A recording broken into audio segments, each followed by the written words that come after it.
এটা কি বলতো, শ্রীমদ্ ভগবত। দেখেছো, এটা আশ্চর্য জিনিস হলো এই গীতাটা। আশ্চর্য জিনিস হলো এইটা, এই রিমোটটা, এটা হলো গীতার রিমোট। মানে এই রিমোটটা দিয়ে আমি যেইখানে টাচ করব, Time for music. जय गणेश जय गणेश जय गणेश जय।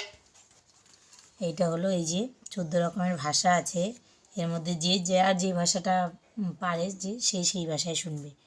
এটা পুরো এই পুরো গীতাটা ইংলিশ আর সংস্কৃতে লেখা আছে। তা আমরা তো ভালো রকম পারি না, সেহেতু ওই জন্য বাংলা করে নিলাম। বাংলা বাংলা টাচ করলাম, বললো বাংলা। এবারে মানে এই গীতাতে যা আছে 18টা অধ্যায় যা আছে সব এইখানটা আছে। এত বড় ভারী গীতাটা সব জায়গায় তো ক্যারি করা যায় না, এই জন্য এইটা তুমি 1 দিয়ে 18 অবধি প্রত্যেকটা অধ্যায় আছে এখানে। যেইখানে টাচ করবো সেইখানে আওয়াজ হবে, দেখো সেইখানে শ্লোকটা বলতে থাকবে।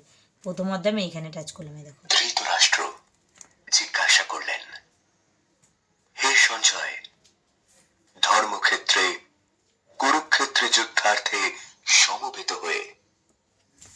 এইখানে টাচ করলাম, এই একটা অধ্যায় প্রথম অধ্যায় শুরু হলো। তারপর দেখো এখানে 108টা কৃষ্ণ ঠাকুরের গান আছে।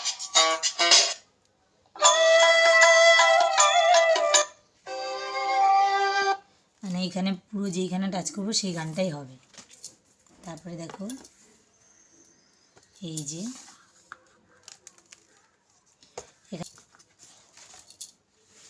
এই যেখানে শঙ্খ দেখতে পাচ্ছ, এই যে শঙ্খে টাচ করবো, শঙ্খের আওয়াজ হবে, দেখবে।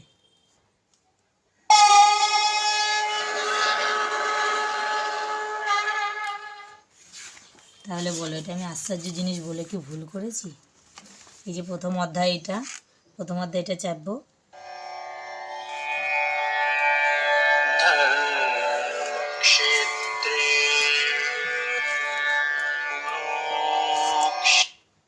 তারপরে দেখো এই যে ঘোড়ায় টাচ করবো, ঘোড়ার আওয়াজ হবে।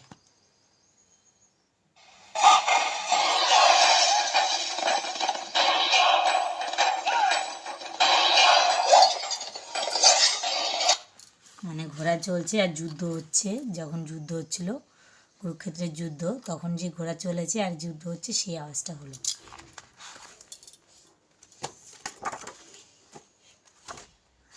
এই বাঁশিতে টাচ করে বাঁশির আওয়াজ হবে, দেখো।